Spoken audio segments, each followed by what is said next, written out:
Hello friends, welcome back to my YouTube channel. दोस्तों, आज मैं आपके लिए खुशखबरी लेकर आया हूँ। दोस्तों, आज मैं आपको बताने वाला हूँ कि सहारा इंडिया में जो भी आप पैसा जमा किए थे उसे आप किस तरह रिफ़ंड कर सकते हैं, उसका पूरा प्रोसेस मैं आपको आज बताने वाला हूँ। दोस्तों, अगर आपका भी पैसा सहारा इंडिया में जमा है, उसे आप निकालना चाहते हैं तो गवर्नमेंट के द्वारा सहारा रिफ़ंड पोर्टल जारी किया गया है। दोस्तों, मैं आपको बता देना चाहता हूँ कि इस पोर्टल का नाम है CRCS। अगर आप भी पैसा को रिफ़ंड करना चाहते हैं, किस तरह आवेदन कर सकते हैं, उसका पूरा प्रोसेस मैं आपको इसी वीडियो में बताने वाला हूँ। दोस्तों, जिस लोग का सहारा इंडिया से बीमा हुआ होगा वही लोग इस पोर्टल पर आवेदन कर सकते हैं। दोस्तों, मैं आपको बता देना चाहता हूं कि इस पोर्टल पर आवेदन करने के बाद 45 डेज़ के अंदर ही आपके अकाउंट में आपका पैसा आ जाएगा। और जितना पैसा आप जमा किए होंगे वो पैसा आपको वापस आ जाएगा। दोस्तों, और मैं आपको बता देना चाहता हूं, सहारा रिफ़ंड पोर्टल पर दो टोल फ्री नंबर भी दिया गया है, ये आप दे सकते हैं। ये दोनों टोल फ्री नंबर भी आप दे सकते हैं। गवर्नमेंट के द्वारा टोल फ्री नंबर दिया गया है। इसमें बताया गया है कि अगर आपके साथ कोई इशू आता है, कोई टेक्निकल इशू आता है, तो आप इस नंबर पर टोल फ्री बात कर सकते हैं, कांटेक्ट कर सकते हैं। अगर आप भी सहारा इंडिया में बीमा किए होंगे तो आप किस तरह आवेदन कर सकते हैं, उसका पूरा प्रोसेस मैं आपको बता देता हूँ। आवेदन करने के लिए डिपॉजिटर रजिस्ट्रेशन पे आप क्लिक करेंगे। यहाँ से आप आवेदन कर सकते हैं। उसके बाद अगर आपको लॉगिन करना है, लॉगिन करने के लिए यहाँ से आप लॉगिन कर सकते हैं। दोस्तों, इसका पूरा प्रोसेस मैं आपको इसी वीडियो में बताने वाला हूँ। आप हमारे वीडियो पर बने रहें, आप हमारे वीडियो को बिल्कुल भी स्किप ना करें।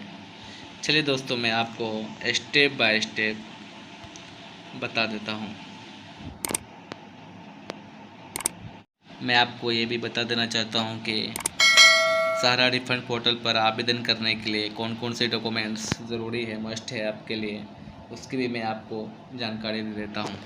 दोस्तों, अगर आपका 50,000 से ऊपर पैसा सहारा इंडिया में जमा है तो आपको पैन कार्ड का होना मोस्ट ज़रूरी है, बहुत ही इम्पोर्टेंट है। अगर आपके पास पैन कार्ड नहीं है तो आप आवेदन करने में असफल हो जाएंगे, आप सक्सेस नहीं हो पाएंगे। दूसरी बात मैं आपको बता देना चाहता हूँ कि अगर आपका आधार में मोबाइल नंबर जुड़ा हुआ नहीं है, सहारा रिफ़ंड पोर्टल पर आप आवेदन नहीं कर सकते हैं। आपका आधार में मोबाइल नंबर होना भी बहुत ही इम्पोर्टेंट है, बहुत ही मस्ट है। ये दो बहुत ही इम्पोर्टेंट बातें थी जो मैंने आपको बता दिया। अब चलिए दोस्तों, मैं आपको आगे बताता हूँ कि किस तरह सहारा रिफ़ंड पोर्टल पर प्रोसेस किया जाएगा। मैं आपको स्टेप बाय स्टेप बताता हूँ। दोस्तों, सबसे पहले आपको डिपॉजिटर रजिस्ट्रेशन पर आपको क्लिक करना है। ये जो डिपॉजिटर रजिस्ट्रेशन दिख रहा है, इस पर आपको क्लिक करना है। चलिए दोस्तों, मैं इस पर क्लिक करता हूँ।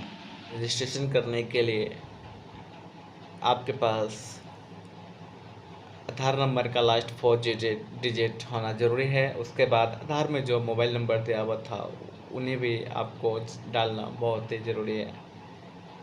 ये बात मैंने आपको शुरू में ही बता दिया था कि आपके पास आधार में मोबाइल नंबर जुड़ा होना ज़रूरी है। अगर आपका आधार में मोबाइल नंबर नहीं जुड़ा होता है तो आप रजिस्ट्रेशन नहीं कर सकते हैं, आप सहारा रिफ़ंड पोर्टल का लाभ नहीं उठा सकते हैं। चलिए दोस्तों, मैं इस स्टेप को आगे बढ़ाता हूँ। इसके बाद आपको यहाँ पर एक कैप्चा कोड को फिल कर देना है। उसके बाद आपको गेट OTP पर क्लिक करना है। OTP वेरीफाई करने के बाद आपके सामने एक नया इंटरफेस आ गया है। इसमें आपको 6 स्टेप यानी आपको 6 स्टेप इसमें मिलेगा। फर्स्ट स्टेप में आपको आई एग्री करना, आई एग्री कर आप टिक लगा कर उसे आगे बढ़ेंगे। सेकंड स्टेप में आपके सामने व्यक्ति का जो विवरण है वो आपको डालना है। इसमें सबसे पहले आपको 12 डिजिट का आधार नंबर डालना है। जैसे ही आप 12 डिजिट आधार नंबर डाल देते हैं तो उसके बाद आपको OTP वेरीफाई के लिए क्लिक करना है। जैसे ही आप OTP वेरीफाई पर क्लिक करते हैं उसके बाद आपके सामने फिर एक नया स्टेप ओपन, उसके बाद आपके सामने यहाँ पर एक नया पेज ओपन हुआ है। यहाँ पर आपकी जानकारी यहाँ पे मांगा जा रहा है, आपका जो विवरण है वो यहाँ पर मांगा जा रहा है। आपका नाम क्या है, आपका डेट ऑफ बर्थ क्या है, पिता या पति का नाम आपके क्या है, वो सारा डेटा यहाँ पे आप भर देने के बाद उसके बाद आप 3 स्टेप में जाते हैं। जैसे आप 3 स्टेप में जाते हैं उसके सामने फिर एक नया पेज खुलकर सामने आ गया है। इसमें आपका जो ID था वो मांगा जा रहा है और आपका जो रसीद संख्या है वो मांगा जा रहा है, खाता नंबर मांगा जा रहा है। उसके बाद आप कब खाता खुलाए तो वो सारा डेटा यहाँ पे मांगा जा रहा है। आपका जितना पैसा जमा हुआ वो सारा डेटा यहाँ पे आप डाल दीजिए। उनके बाद जन्म प्रमाण पत्र भी यहाँ पे आपको अपलोड करने के लिए कहा जाएगा। उनके बाद आपको यहाँ पर बैंक पासबुक भी अपलोड करने के लिए कहा जाएगा। आप जैसे ही ये सारा प्रोसेस आप करते हैं अपलोड, यहाँ से सबमिट करने बाद आपका 4 स्टेप में जाएगा। चला 4 स्टेप में मैं आपको बताता हूँ कि क्या क्या करना है, क्या क्या प्रोसेस रहेगा 4 स्टेप में, वो सारा डिटेल में आपको विस्तार से बताऊँगा। यहाँ पर आप देख सकते हैं लास्ट स्टेप में यहाँ पर आपको एक फर्दर रेफरेंस नंबर मिला होगा, उसके ज़रिए आप लॉगिन करके आप चेक कर सकते हैं कि हमारा डेटा अभी तक अप्रूव्ड हुआ या नहीं हुआ। यहाँ पर भी आप देख सकते हैं यहाँ पर लिखा हुआ है नेक्स्ट 45 डेज़ में आपका जो है तो CRCS पोर्टल के द्वारा आपका जो है तो वो अप्रूव्ड हो जाएगा।